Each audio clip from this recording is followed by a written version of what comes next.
Thank you all for coming here today. It's my pleasure to kick off the latest Great Florida Birding Trail site here at Lafayette Heritage Trail Park. I'm happy to announce that we've attained this designation for the park. It is certainly deserving, and it's a top-notch birding destination. It joins the ranks of A.J. Henry Park and Phipps Park as far as City of Tallahassee Parks go. There's a number of others in Leon County, and we're very pleased to have Lafayette Heritage Trail added. He's a star anyway. Yeah. Okay. Well, I'm excited to be here. This has been a long time coming. Back in 1994, I got invited with the Game and Fish Commission and the City of Tallahassee to look at some of the fishery on Piney Z. So that's when I met Chuck Goodhart. He's standing behind.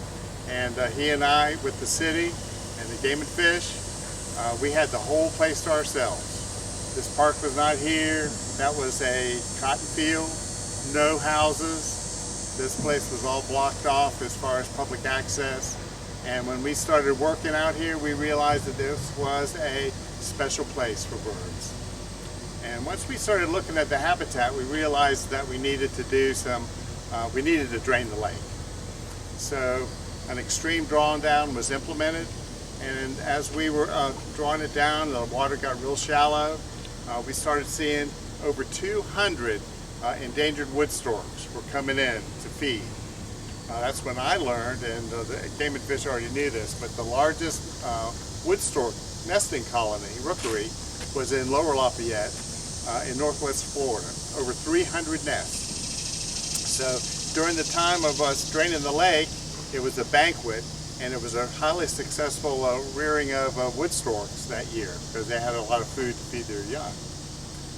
Now there's not as many wood storks. They've moved over to Jim Stevenson's pond, which he has several hundred nests over there. So we also, at the time of the least terns, were nesting on the Publix roof over there at the old Publix, across from the Costco and all.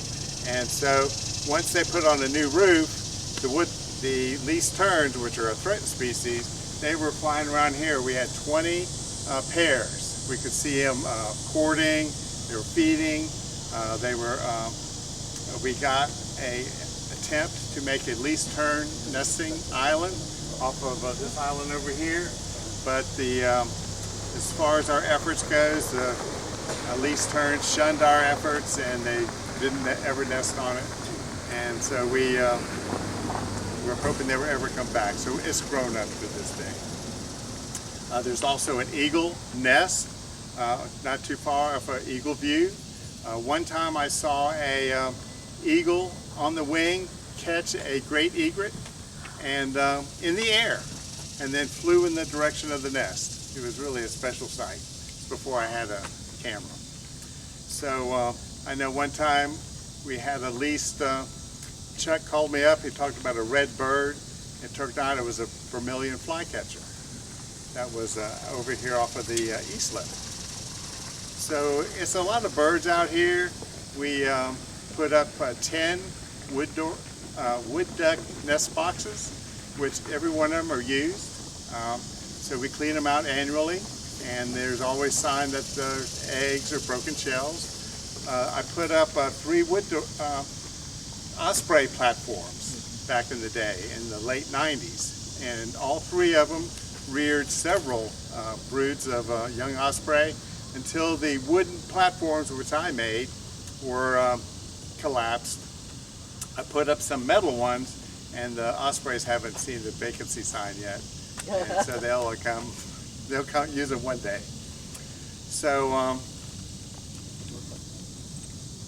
what else was I going to say? I don't know. So I do want to say 2 last things. One is, if you go out this finger off to the left, you'll see an island. That's Heather Island. I got a sign, and there's Miss Heather. She's over here, and you can talk to her. It's funny, some people think it's about the alligator that likes the sun on the island. And then a designation of this complexity requires a fair amount of paperwork and cooperation and coordination. And John Outland really puts forth a lot of that effort to nudge us along through several years of bureaucracy. So I'm really proud to coordinate with him, and he nagged me every month or so, when are we having this ceremony? And so now we've had it done. And thank you, Michael. I appreciate it. So you may have the stage. Yeah, I live fairly close by and get on the trail, and I've been using it. I ran into Michael years ago as he was managing this site, and member of Appalachia Audubon, and I was talking to people about it, and Ben Fusaro, who's now passed away, he encouraged me to do this, and so I started it, and in coordination with a bunch of other people as well, helped me, and Tara Tanaka and Sherry Glass and some other folks are not here today, but encouraged it, and I did it, and it was accepted, and I appreciate the city's efforts to move it forward and get the signage put up. I do appreciate, I think it really makes a difference to have this information for people, and the process too. There's going to be others, I'm sure, and thank you for the city. And that's all I have to say. Thank you. Michael, John, if you'd like to help me do the honors. Kathleen? Okay, that's all right. Keep going. We can rip the sign off, and Kathleen, you can take it home for us. All right. I'm seeing the Great Florida Birding and Wildlife Trail. The Great Florida Birding Trail. Yay! Congratulations, gentlemen. Good job. All right.